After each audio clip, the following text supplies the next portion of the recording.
Electoral Commission of South Africa is preparing for elections which are taking place at the end of the month. So what? It's less than 28 days now. A record number of parties and independent candidates will be taking part. 325 the last time I checked. Well, let's speak to some of them who will be contesting for the first time, or others not so much. Joining us is Party Gauteng Premier candidate Rasheed Gutta. We have Africa Restoration Alliance leader, Dr. Jerome Swartz, as well as Allied Movement for Change leader, Munzoor Shaik-Emam, who is a familiar face to many of you as well. Gentlemen, good evening. Good to have you. Thank you very much for coming on. Rasheed, let me start with you first. 325 new parties at various levels of competing. Maybe national, we'll probably have 200 or so. When you look at what the role of a political party is, it's bringing together people with the same idea. By taking part in elections, they are hoping that they'll get as many members as possible into this one representative body. Do we have so many ideas, really, in South Africa that we need to have so many parties?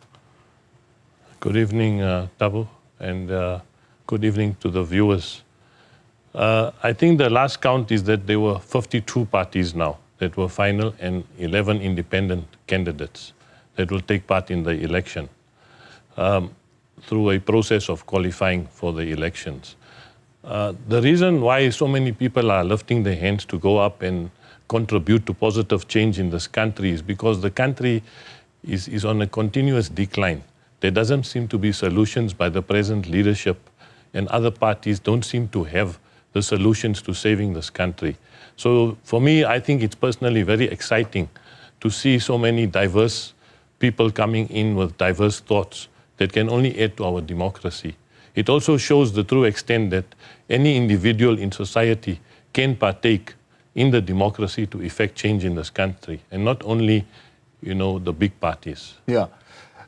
Imam, Shaik-Emam, let's talk about, I mean, you come from a party already, so you were already in the system, you're already in parliament, so you know these numbers better than I do. But in 2019, or the 1999 and 2019 era, 64 new parties would have been formed, but 14 of them would have survived. Why do we continue to form new parties in a democracy when we know that they eventually disappear as the democracies grow? Well, I think, first of all, the question we need to ask is, why are there so many political parties being formed? What are we looking for? Is it because of the state of the country and we want a change for the better? Do we want power? Do we want control? Are we being attracted because of benefits that we enjoy? I think these are some of the questions that we need to ask, and whether in a democratic South Africa, given what we've experienced in the last 30 years with many other political parties, and what we saw Parliament being, and how it's conducted itself, and the decorum and dignity of that house, what is it going to look like if there's going to be 52 parties and independents all represented there? And worse, what happens if there's going to be many parties forming coalitions in the country, given the fact that coalition government South Africa is not ready for, and we know it has a dismal performance in any event. So I think that is the important question we need to ask, is why are there different political parties wanting to be part and parcel of the National Assembly, particularly in the different legislatures? Now, from an allied movement point of view, or AM4C, well, I personally have been there for 10 years. I've been the parliamentary leader for the last 5 years.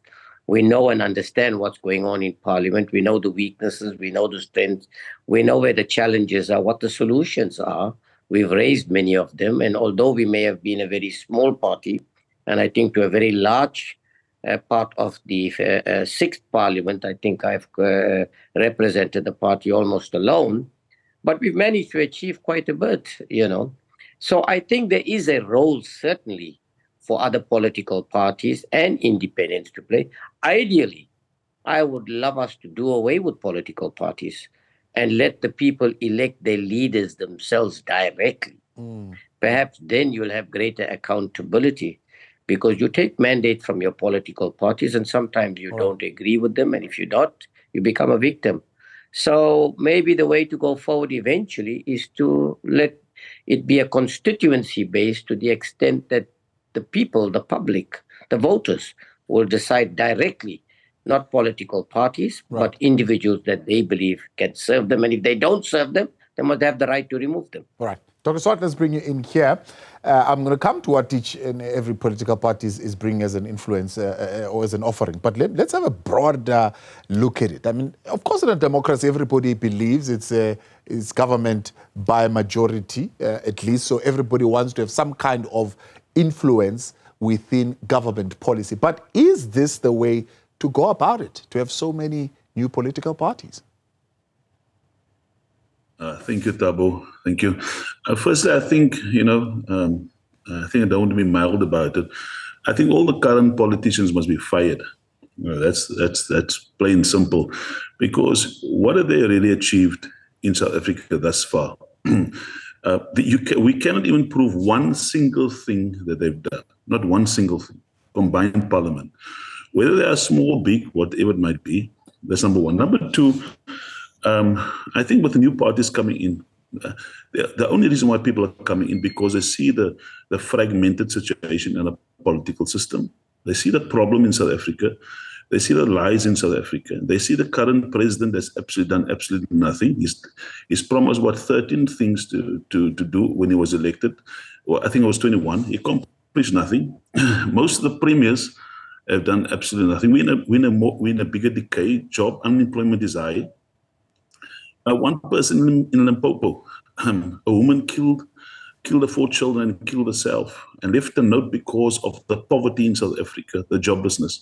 You need new parties to shake up the whole political system. You need new parties because it's going to bring more accountability and hold more people accountable. You need new leaders because you cannot have the old relic in the system as usual. You cannot have same people doing the same old thing and having the same results. You need to have new parties. You need to have new decisions. You need to have fresh leaders, brilliant ideas, people that can stand up for the rights of South Africa. And the only reason why we have new parties is because the current political leaders are not doing their job. Yeah. They talk and they're not doing their job. Yeah, they talk, they're not doing their job. They don't have new ideas. I'm going to come to you a little bit more to shape that thought and expand it into a little bit. Rasheed, what is shaping your party program? What is enabling your party to exist? What is the interest of the voters that you're looking to represent? Thanks. The Sizwe Ummah Nation, Sizwe for Zulu, Ummah for Arabic and Swahili, and nation means nation. The ethos of the party is a return to God consciousness, and it is aiming at the marginalized people in society to transform them into a socially just and equitable society. So that was the premise of the party, to try and transform that. I myself am from a business environment. So the party has sent me as the #1 candidate to parliament because of my business experience to effect the change. We believe that the first priority in achieving the reform in society is to achieve economic growth. Yeah. So through my experience, having been traveling to countries like China and seeing it evolve, this country evolved in 25 years, what took Europe 200 years to do. So success is not a secret. It's been done before. We need to just replicate those models that have been done by other countries like Japan, Germany, and in recent times the Asian countries. So our objective is to achieve guaranteed economic growth through a tried and tested economic policy that can enable the transformation in society. But obviously we need to do some structural reforms for that to happen. So social transformation, with your background in business, there are other parties who are saying, well, we are a socialist movement. They don't necessarily believe in business having a heart for social transformation. In fact, that's what they exist to be against the motives of business. How do you convince people that you are for social transformation with a business background? You see what has happened in this country. There's a current pandemic of unemployment, inequality and poverty. This is due to the fact that too few people are in control of the major part of the economy. Like, for example, the biggest asset in our country, we are well endowed with mineral resources. And this is, the mineral resources and the raw materials are being exported in its raw form to other countries like China, who are industrializing themselves. So personally, in my own business, I was an importer of the completed product, the finished product from China. But then I transformed my business into a manufacturing business. So I believe the key thing to do now is that we have the resources in this country. We need to beneficiate the resources. You know, the mineral wealth in this country belongs to everyone, and everyone should benefit from it, not just a narrow band of politically connected individuals and businesses should benefit. So if we start to manufacture the product and export it, we can create the added value and the country can start getting wealthy. I mean, we have the skills in this country. In 1994, when the government took over, manufacturing contributed 32% of the GDP. But due to its policies that not favoring manufacturing, today it only contributes 12%. Yeah. That's why we have this unemployment. So if we can change that policy to encourage export and manufacturing, we can almost overnight change that situation. And I'm not exaggerating here because I did it in my own business. So I'm not just talking from a textbook, I'm talking from practical experience. All right. Shaik-Emam, you had the advantage of being in the system, and many are looking at the 2024 election, the May 29 elections, as an opportunity, maybe even, not even an opportunity, but a reality of a possible system disruption. And I could imagine you are wanting to position yourself for that system disruption. How do you see yourself disrupting the system? Okay, Thabo, let me first of all say this, it's easier to sit on the outside and say I can do A, B, C, D, and E, and I can do it better than those that are there. Until you are there and understand the system, and you are well informed as to how government is run, the policies that we have in place, what the weaknesses are. Until you're well informed about that, it's very easy to sit outside. I can do A, B, C, D, and E. Now, 30 years into democracy, we cannot say there's been no success in the country. That's being disingenuous. And I think very importantly, we must understand and accept that there's a lot of failures. I have repeatedly said that I think we are a failed state at this moment, while others saying that we'll probably be a failed state in a couple of years. And I've always said that I think it's time to go back to the drawing board and look at what we've done before, what has worked and what has not worked.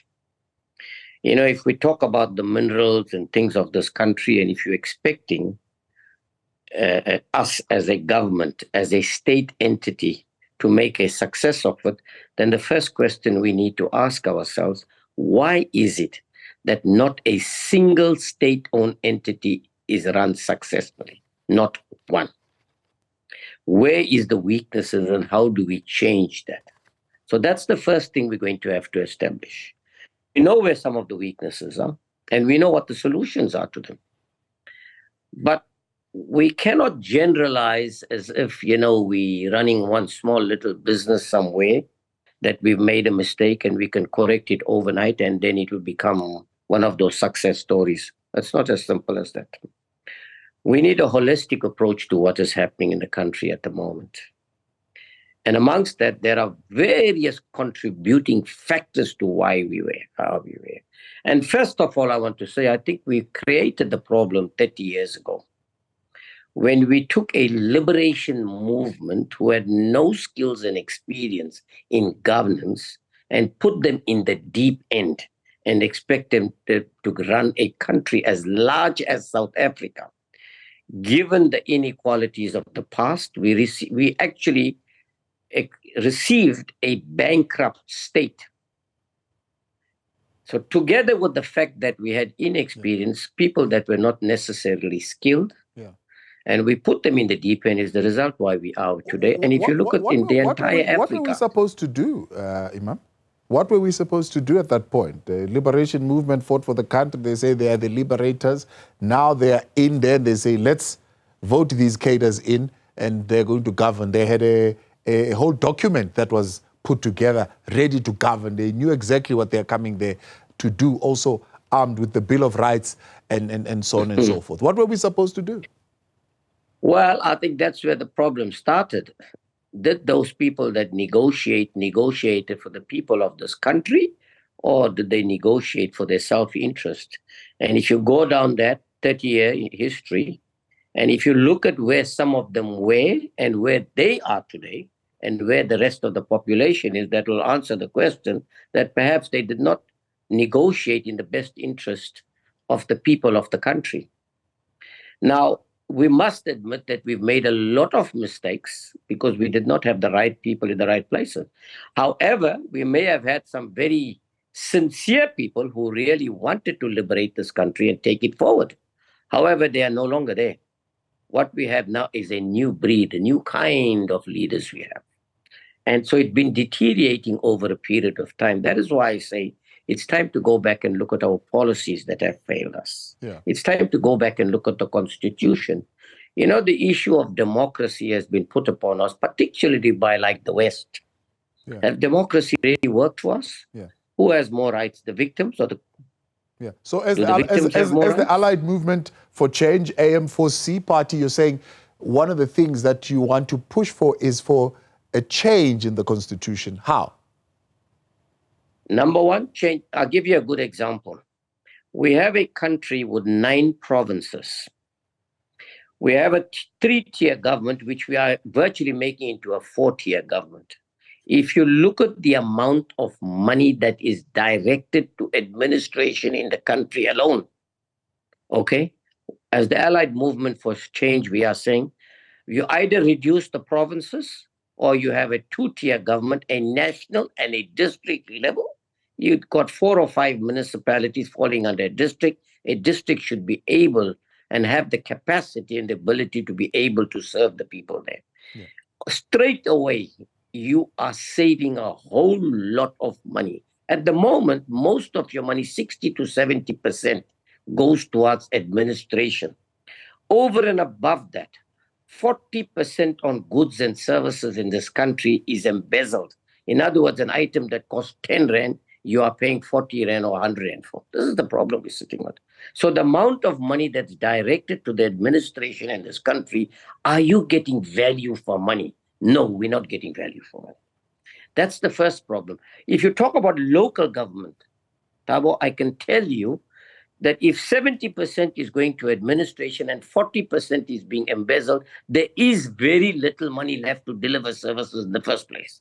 That is why your infrastructure is collapsing. That's the problem you got. All right. Stay with us. Let's hold it there for now. Take a break. We'll come back and expand a little bit on that. Sun Party Gauteng Premier candidate Rasheed Gutta, African Restoration Alliance leader Dr. Jerome Swartz, as well as Allied Movement for Change leader Munzoor Shaik-Emam, staying with us. You can weigh in also tonight. 072-110-5584. New parties, is this the way to go to solve some of the challenges that we are facing in the country? And what do you make of the party programs that are presented here? Will they enable the change that we want to see in the country? Stay with us. In Focus continues after this. Back with you tonight, speaking to new parties, Sun, ARA, as well as AM4C, represented by the Rasheed Gutta, Dr. Jerome Swartz, as well as Munzoor Shaik-Emam, the president of the party. Right. Dr. Swartz, let's come back to you. I mean, you're saying fire them all. They are the reason why we're here. They have got no new ideas. They must really just all go. What informs your party program? If you fire them all, I know your capabilities. I've read your CV, so maybe you might be great in administration at one point. But what happens to the rest of the country? No, I thank you, Thabo. You got a good question. You know, when I say fire them all, I mean fire all the corrupt officials, those that can do nothing, those are sleeping in parliament. You know, my colleague made a comment. We can make a reference from outside. It's like, somebody making comments outside and not being involved in parliament. That's the problem. Everybody is saying things and everybody makes excuses. We've been doing what most parliamentarians do over a longer period. There's just an opportunity to do it on a national scale. We talk about mines. Let's give an example, mines. I want to ask the honorable member, how many mines is in South Africa that he knows of? How many businesses does he know that operates in South Africa? How many businesses have been liquidated in last year? How many businesses were actually restored? These are things that are plain, and I mean no offense, but this is referred to every parliamentary member that's building the country. They got the hands of the economy in their hands. And so when we talk about new ideas, you got to come up with there is new ideas, it's practical ideas. Easy ideas how to solve employment. Of mines, especially, you got 552 active mines in South Africa at the moment. We got 6,000 mines in total. 2,000 is declared can be operational. So, just a synopsis of the country and what's taking place. So when we say about new ideas, let's talk about business. Because fundamentally jobs, the biggest issue in South Africa is jobs. Not this system and that system. We got to fix jobs. If the system doesn't work, remove the system, fix the system as quick as possible. We got to put SS needs before everything else, before our own selves, before what we say, what we're thinking. And so unpack the idea that you're bringing a pure confederal system of governance. What are you talking about? Confederal system, it really means, somebody said it like this, or let me say it in plain. It simply means that where every grouping has control of themselves. It's a federal system where every province has control of itself, and every province is actually given rights, and they govern themselves independently. So that's a confederal system. This works in Switzerland. A group of tribes comes together and they make and they build the nation. Now, actually, it worked in Switzerland. So but that is not the main issue right now. To go into the confederal system right now in this economy environment is not possible. We got to fix the issue first, which is jobs. We got to fix the country first. We got to fix the borders. That's what we got to do first. We got to deal with crime first before we can even change. We know that does democracy work in South Africa? My idea is slightly different, but at the moment we got to fix jobs. I think that's first priority. You fix jobs, you start fixing the economy of South Africa. Fix jobs, fix the economy of South Africa. Rasheed, it's good and well that you've got this idea that could have worked in your context in business. But when you are promoting this interest just in your own business, it's easier. But when you are dealing with the country, with various people with various ideologies and opposition, you're dealing with labor, you're dealing with all sorts of things, you'll hit a snag. I was fortunate to be traveling to the different countries like China, and I witnessed what they call the Chinese Revolution. Yeah. And I physically saw how the country, lifted itself out of poverty. There were 11 million people starving in this country. But there are successful formulas out there. We just need to replicate it. We do not have to reinvent the wheel. And this country, like I said, has got well endowed with mineral resources and raw materials. We have the skills in this country, but they're aging because the factories have closed. So the people that are left now, the skilled people, are between the age of 60 to 70 years old. So we need to come with an aggressive plan to do on-the-job training and transfer the skills to the younger people. Yeah. And the third aspect is that we are well centered geographically in the world, where we have agreements like the AGOA agreement, which is the Africa Growth Opportunities Act, where we can export to America at 0% duty. Yeah. The EU agreement is also the same. Yeah. So what we have to do is we have to start incentivizing people to start opening factories and beneficiate. Yeah. We must put on taxes for these type of raw materials to discourage people from exporting the raw and incentivize them to export the finished product. Right. It is not a difficult situation. Okay. The government of the day has run out of ideas. We've proposed these solutions to them. But with leaders in power for so long, I mean, if they cannot achieve the changes, they must give way for new people to come in. Somebody saying, but Rasheed doesn't appreciate the complexity of the geopolitics in this country.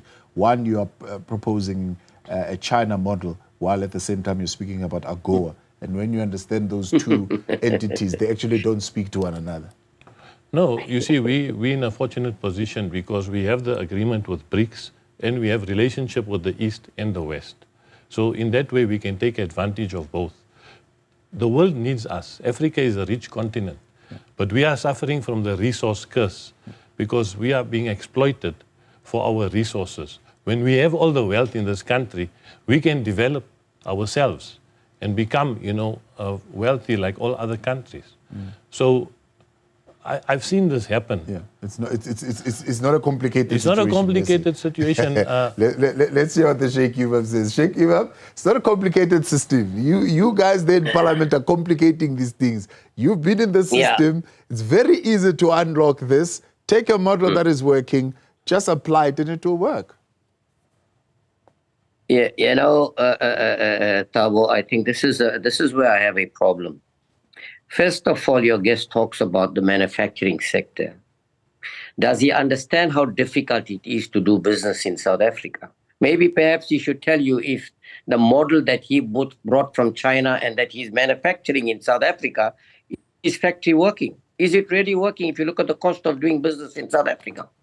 If you don't address that, your manufacturing sector is not going to work. You're talking about AGOA. What about your poultry industry with the dumb chicken that you bring poultry from the United States of America that is virtually shutting down your poultry industry in South Africa? And you're talking about China. China has got human rights violation, not only in China, Thabo. Let me tell you right here in South Africa, in front of all of your colleagues there and myself, Chinese pay every employee in South Africa 60 Rand a day. You can go to the length and breadth of this. They are consistent. That is why South Africans will not be employed. 60 Rand a day when the minimum wage is 5,000 Rand. Your unions demand a certain working conditions in this country. That is why smaller businesses can't survive. That's the other problem. So how are you going to export if the cost of doing business is high? It's not as easy as we think it is. That is why I say we need to look at policies that we need to amend and we need to change. There is no easy way of trying to get away with this problem. It's very, very complicated, I can tell you now. Because if you look at the AGOA agreement that we have had, many of us have actually opposed it to some extent because of the impact it was going to have on the local industry. And if you see what the Poultry Association of South Africa, what have they said? How it's been impacting on them. So we have a problem. And remember, for balance of trade purposes, you've got to export and you've also got to import, whether you like it or not. What South Africa has done, and then also you must remember political parties have an interest in all these things because they get funded by these governments and institutions and organizations. So they can't be independent in terms of that. Yeah. I give you a good example. You'll find a South African trying to import into South Africa. It'll cost him 800,000 for the container. His Chinese counterpart will import the same thing for 300,000 and he'll get away with it. Yeah. These are some of the problems that we are facing in the country. So I'm saying that what we need to do is look deeper into what the real challenges are. Now, what I'm not hearing, I can hear about manufacturing, this, that, and that. What I'm not hearing exactly how we're going to do it. And that's what we want to hear. That's what I want to hear. Right, I have some solutions as far as certain things are concerned. I can Yeah. talk to you about the corruption. I can talk to you about the crime where I believe we can change. I can talk to you about where we're not getting value for money. I can tell you what are the root causes of the high levels of crime. And nobody seems to be understanding that. Everybody blames the police officer. Talk about jobs before we give Dr. Swartz an opportunity. Let's get to the issue of jobs first of all. South Africa, like Africa, has some of the most arable land in the world. Okay? Yet we import wheat, we're importing maize, and we're importing sugar. Why should we be doing that? So let's enhance that agricultural sector. That's the first thing. On the issue of manufacturing, you in your textile, your leather, your plastic, and many other industries, you have to deal with the high cost of doing business and the stringent working conditions. Otherwise, these businesses are not going to survive. And then together with that, you have to restrict the imports into this country because it can't be a free for all. Now, you can't compare ourselves, my brother, with China, who's got all the human rights violations, but we have to look at the constitutional rights of each individual in this country and comply with certain stringent requirements. You can't compare them. That's the problem. Now, the bigger problem that we got in the country, I can tell you, and which people don't want to address, South Africa doesn't necessarily have a financial resource problem. If you look at the amount of money that is being lost through not getting value for money alone in this country, 400 to 500 billion rand a year. Right. So I'm saying, if we can enhance that manufacturing industry, bring the unions on board, which is very difficult at the moment because the survival of the unions depend on those employees. That's the difficult thing we're having. Right. If you look at what we are doing right now, Thabo, we are borrowing money just to sustain the wage bill. That's right. Just to sustain the increase in the wage bill. Can we sustain that over the long run? We can't. We'll get Dr. Swartz to respond. I need to take a break, Shaik-Emam, and then we'll wrap up the conversation. Sun Party Gauteng Premier Candidate Rasheed Gutta, Africa Restoration Alliance leader Dr. Jerome Swartz, and the Allied Movement for Change leader Munzoor Shaik-Emam. We're back in a moment.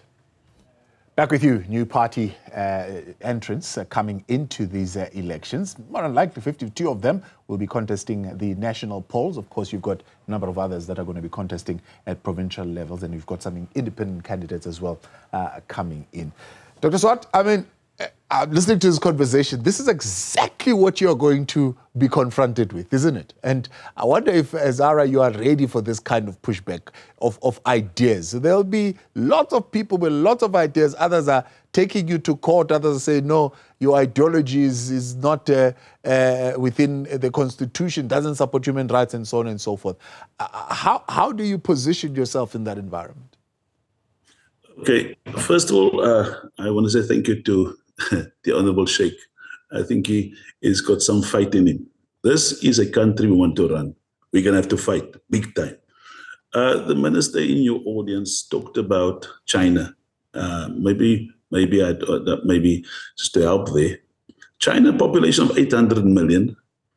They lifted that nation over 40 years out of poverty.